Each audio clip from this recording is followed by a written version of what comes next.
Alright, so I bought the Canon R6. It happened, I actually bought it on the day that Canon had their official announcement. And I bought it pretty much completely on speculation of the features without even knowing a lot of the features. I just knew that as long as it fit and had a couple things that I wanted, which I knew were there, I was pretty happy. So the big reasons for me that I bought it was IBIS. So I wanted to make sure that I had a camera when I was out doing shoots that had IBIS on it, because lens image stabilization, great, but I also have a couple lenses that have no IS, so being able to implement that into those lenses I figured would be super beneficial and helpful for a lot of the gear that I have already. That was probably reason number one as to why the R6 ended up being pre-purchased. Number two, of course, being its price point. It fell into my budget. So here in Canada, with taxes, the R6 body alone came in at just under $4,000. So for me, $4,000 was my budget, and it fell into that price point. R5 was off the table, without question, off the table. Now, why did I not wait for the new Sony cameras to come out? Well, the biggest reason is, of course, that I've been now shooting Canon for probably way over 20 years, and I've got a decent investment into lenses and accessories that all fit with Canon.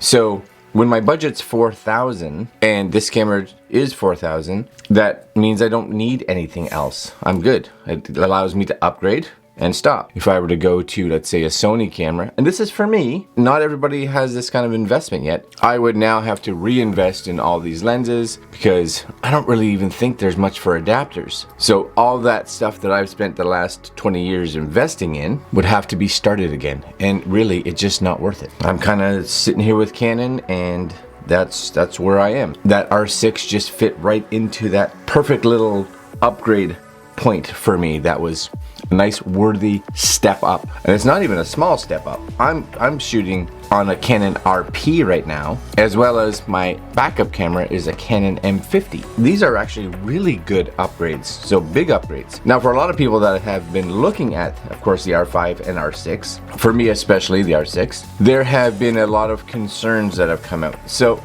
I was looking at those concerns too, and of course a lot of those concerns kind of came to light a little bit more so after I hit the buy button. So I was like, did I make the right decision? Which, of course, a lot of you folks out there that possibly haven't bought it are pondering, should you? Here's the reasons that I did, and I'm still really happy with my decision, and I'm super excited for when I can finally get this camera in my hand. Number one is the overheating issue. That is very prominent on the R5, and there are a lot of people that is kind of making them second guess a little bit. And for me, because of what I shoot, I don't think that heating issue will really come into play. Canon actually did release a statement. You can see it actually here on Canon Rumors. This came out today about the R5 and the R6. They talk about details, and you guys can go over to Canon Rumors just to kind of get it. But it talks about why they decided to not use a fan inside to help with cooling and decided to keep the body really small. They talk about ways that you can try to help dissipate heat to be able to get those run times to last longer, or help with that cooling. Little things like even bringing a portable fan with you if you're in a scenario where you're studio recording, the camera's far enough away for sound reasons, or even when the camera turns off, if you can get a fan to actually blow on it to help cool the system, all these times can change because we're adding some kind of secondary cooling. I expect that we will see companies come out with little cage adapters that include cooling systems for the R5 and the R6. I almost guarantee you, somebody's working on that right now, like Small Rig or something is like, we got a cage with a built-in fan. It just blows right on it. Oh, guaranteed that's gonna happen. But yeah, you can see here, even the R6 does suffer from it. But for me, again, not a big issue, because they're talking about 4K 60 and 4K 30. Now of course I will probably be shooting in like a 4K 30, but it's giving me 40 minutes of runtime continuously before it goes into any kind of overheating. I don't shoot anything really for 40 minutes without stopping somewhere in the middle of it to do whatever, change lighting, ponder my thoughts, get more information, whatever it is. And again, 4K 60 for me, really a specialty thing. That's only going to come into play if I'm thinking about possibly slowing that footage down a little bit down the road. So I'm definitely not shooting 30 minutes of that, which is what this says it'll give you on the R6, is 30 minutes at 4K 60. That's good. I'm super happy with that. Would I love to have seen a camera that could shoot infinitely with no overheating? Sure. Is that necessarily reasonable with a camera that has no fan? Not really. Would it have possibly been nice to see Canon magically have a fan inside that you and I have control to physically turn on and off? Sure, but again, that's where I think the third-party guys are going to come in with cages and just accessories that we can mount to the camera that have a cooling fan, or maybe just a cooling system that actually just puts it on it. Maybe it's liquid cooled. I don't know. I don't do that stuff, but guaranteed someone's gonna. It's coming. Again, not that big an issue for me. For those that are shooting long shots, yeah, for sure. And or are shooting outdoors in the heat, yeah, most definitely. Something to put in the back of your head, just to be aware. Next one was, and we saw this, a lot of people were like, why did you put even a small, why did you put this small crop, 1.07? What is a 1.07 crop? Why not just leave it no crop? Well, I kind of looked into it. I actually was on one of these Canon creators chats that they had going on, and I actually posted that question, what was with the crop? It made no sense, like a 1.07, what is that? The response I got, which actually made sense, is the sensor, of course, that was used in the R6 is pretty much the sensor that was in the 1DX Mark III.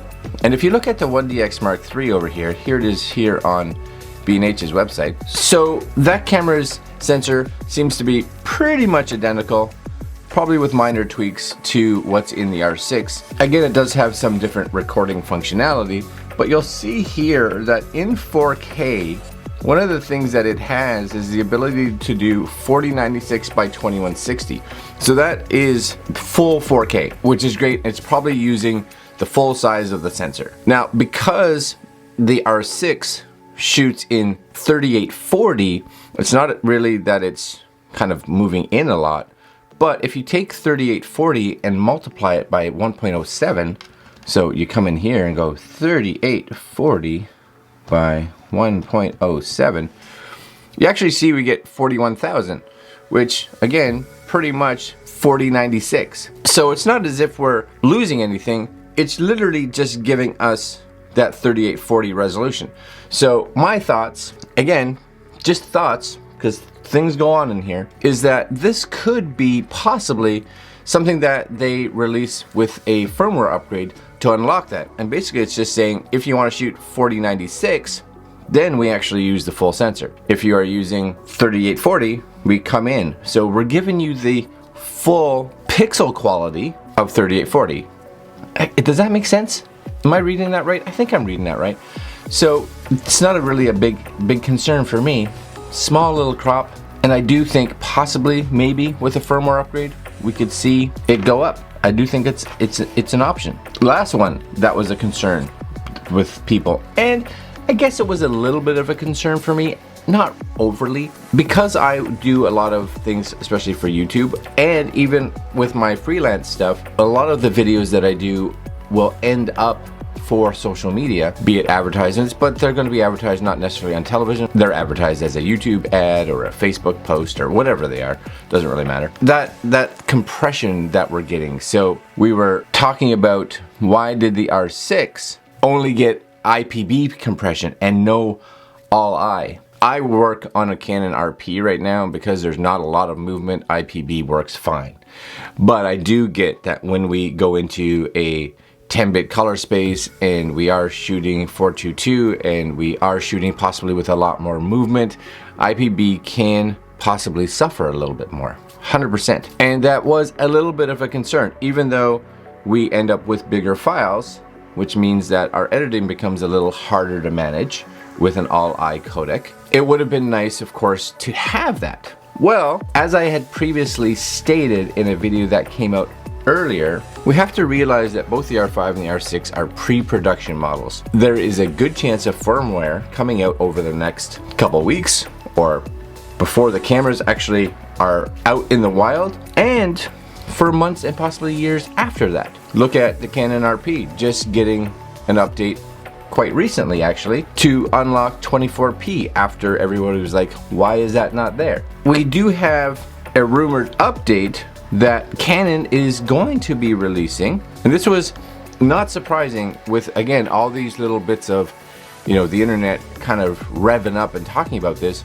For the Canon R5, the big one was, why did it not have 120p in just 1080? You had to shoot 4K, which kind of pushed again that overheating issue, and that looks like it's going to be released in the possible upcoming firmware, as well as adding a low bitrate RAW and an IPB mode, because they didn't have the IPB. So if you did want to be able to get some extra compression, why could you not on the R5? So that looks like it's going to be coming out on that with a firmware update, as well as possibly Canon Log 3. So that's great. On the R6, they went kind of the reverse. Now, no RAW, which wasn't to be expected, but as you can see here, rumored Canon EOS R6 firmware update, adding all eye for all recording modes. That's fantastic. We've spent so much time really kind of hammering, I think, these pre-production models when they are pre-production models. We haven't got anything official in anyone's hand that's a production unit. It hasn't got the finished or finalized firmware on them. And I think one of the biggest reasons for Canon to release the R5 almost a month before its release, and the R6 probably close to almost 2 months before its release, possibly a month to 2 months, was to kind of get some internet feedback, and they are definitely getting it, so that they can release these firmware updates to kind of figure out what they can do to appease those that are looking at buying it. Looks like all eye could very well be coming to the R6. So if you look at, in my opinion, looking at all the articles and reviews over on the old internet, the three biggest negatives for the R6 were the 1.7 crop, the overheating, and of course the IPB compression with no all eye. So 1.07 compression, I don't think a big deal, and I do think it could possibly be fixed or remedied with a firmware update if they wanted to give you 4096 as one of the options for recording mode, possibly. But really, 0.07, not that big a deal to start with. Overheating, yes, it's an issue, but I do think that we will see some extra third-party companies come out with some options to help extend recording times for them with some external cooling. And of course, for me, and this is, again, you have to think of this yourself based on what you shoot. And for me, I'm gonna get 4K 30 at 40 minutes and 4K 60 at 30. Plenty, plenty, plenty for me. So again, not a big concern. The last one on that list is the codec, IPB to all eye, and it does look like it's coming. So this camera, the R6, again, for me, fit exactly what I was looking for in a camera. There are definitely a lot of people that it may not be.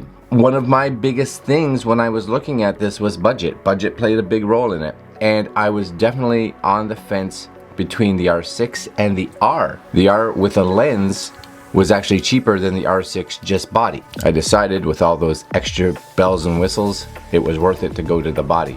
But that's not for everybody. If you are a dedicated photographer, that 20 megapixels on the R6 may be a little bit of a hindrance. You may want that extra resolution if you are someone that does very large prints, if you are someone that does a lot of cropping. So you want to be able to get closer to a subject without physically having to get closer to a subject. Having even 30 from the Canon R is going to be an added bonus over the 20. I do think that if you're someone like myself that doesn't really require that extra size for printing or that extra megapixels in the camera, I would actually prefer to have that added benefit of low light, which is what you're going to get with the R6, because of the fact that with a sensor that only has 20 megapixels, you get better light performance. Alright guys, I'm gonna leave you there. I just wanted to put this video out because I did buy the R6 immediately once it was launched. I got a lot of comments come out about concerns that people had, and they're valid. 100% they're valid concerns, especially when you're looking at dropping 2,000, 3,000, 4,000, 6,000, whatever it is on a camera body. You want to make sure that it's going to fill your needs, not my needs. You're buying a camera for you. So I wanted to make this video to explain why the R6 ended up being the camera I chose, and you can use some of that information to possibly be like, that makes sense, or the opposite, where you're like, no, in my scenario that doesn't work. And that's completely cool. I did like that in the actual Canon announcement, the press announcement, whatever it was, they actually showed a photo that was like life size that was taken with 20 megapixels. And I think that speaks a lot, because I agree with that. You know, you can do a lot of big printing on 20 megapixels. All right, guys, I'm gonna leave you there. More videos coming out. We have some cool products that we will be reviewing shortly. And that's it. Like, comment, share, subscribe. Let me know down in the comments which camera you're considering, or if you actually bought one, or if you're waiting for Sony or Nikon or somebody else's camera. A lot of people waiting for the A7S III, I believe it is. I'm gonna start looking at that just to see what's coming out. All right, my friends, later.